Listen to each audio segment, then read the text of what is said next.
స్వతంత్రం రాకమునుపే చారిత్రక ప్రాధాన్యత కలిగిన బొల్లారం రైల్వే స్టేషన్ దేశవ్యాప్తంగా ఆర్మీలో పనిచేసే సైనికులకు ప్రధాన రాకపోకల కేంద్రంగా ఉండేది.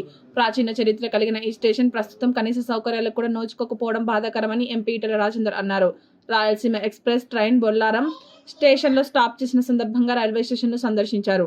ప్రయాణికులకు షెల్టర్ షెడ్ లేకపోవడం, త్రాగునీటి సౌకర్యం, కూర్చునే బెంచీలు, శుచిత వంటి అంశాలలో తీవ్ర లోపాలు ఉన్నాయి. బొల్లారం రైల్వే స్టేషన్ను అమృత్ స్టేషన్ను తరహాలో అభివృద్ధి చేసి మోడల్ రైల్వే స్టేషన్గా తీర్చిదిద్దాలని డిమాండ్ చేశారు.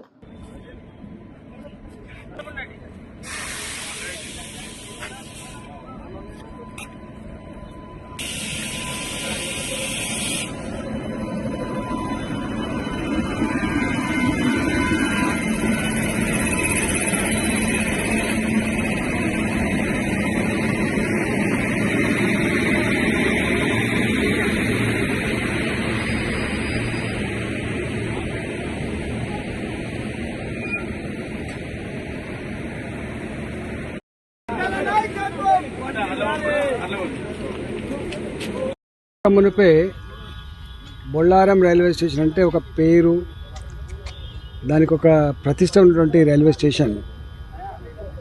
దేశవ్యాప్తంగా ఆర్మీలో పనిచేసే వాళ్ళందరికీ కూడా ఇదే రైల్వే స్టేషన్ వాళ్ళకు రావడానికి పోవడానికి ఉండేటువంటి సౌకర్యం. ఇంత ప్రాచీన చరిత్ర కలిగినటువంటి ఈ రైల్వే స్టేషన్ కనీస సౌకర్యాలకు నోచుకోకుండా కనీసం షెడ్డుకుళ్ళే దిగుతాయి. షెడ్డుకుళ్ళు లేకుండా అనేక రకాల ఇబ్బందులు పడుతూ ఉన్నారు. ఈ రైల్వే స్టేషన్ని అమృత్ రైల్వే స్టేషన్ కింద పెట్టి ఒక మోడ్రన్ రైల్వే స్టేషన్ తీర్చిదిద్దాలని మా స్థానిక పెద్దల డిమాండ్ అయితే ఉందో తప్పకుండా అది ఫుల్ఫిల్ చేసే ప్రయత్నం చేస్తాం. ఇక్కడ Secunderabad railway station, Kacheguda railway station, Nampally railway station congestion అయిపోయింది. అసలు బయట ఈ రైళ్ళు ఆపడానికి కూడా స్థలం లేకుండా అయిపోయింది. కాబట్టి ఈ మధ్యలోనే 450 కోట్ల రూపాయలు పెట్టి చెర్లపల్లి రైల్వే టెర్మినల్ నిర్మాణం చేసిండ్రు.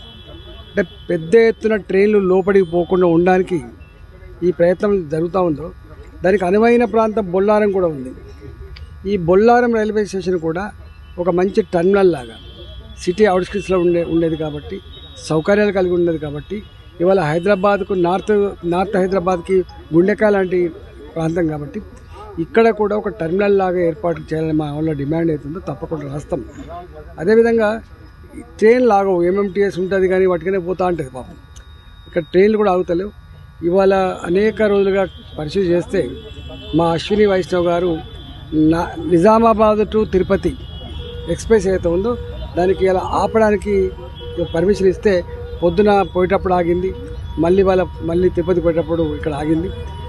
అట్లే విశాఖ ఎక్స్ప్రెస్ కానీ, నాగావళి ఎక్స్ప్రెస్ కానీ, నాగర్సోల్ ఎక్స్ప్రెస్ ఇంకొక 3 ట్రైన్లు ఆపాలని మేమేమంటాం. ఒకసారి ఇది టెర్మినల్ లాగా కనుక గుర్తింపు పొందితే, అమృత్ రైల్వే స్టేషన్ కనుక ఇది నిర్మాణం అయితే తప్పకుండా ఈ ట్రైన్లే కాకుండా ఇంకా ట్రైన్లు అయ్యేటువంటి ఆస్కారం ఉంటుంది. కాబట్టి ఇలా సికింద్రాబాద్ దాకా పోయి ఎక్కాల్సినటువంటి అక్కర్లేదు.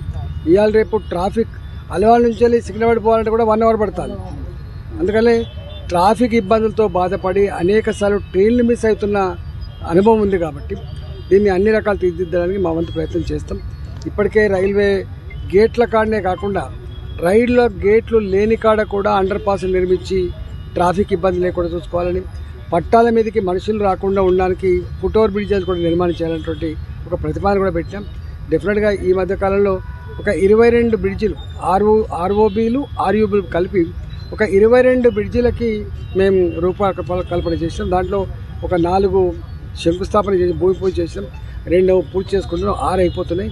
ఇంకొక 16 రైల్వే ఓవర్ బ్రిడ్జిలు కానీ అండర్ బ్రిడ్జిలు కానీ పూర్తి చేసుకొని గేట్ల కాడ ప్రజలు నిరీక్షించేటువంటి దుస్థితి లేకుండా పూర్తి స్థాయిలో నిర్మాణం చేస్తాం.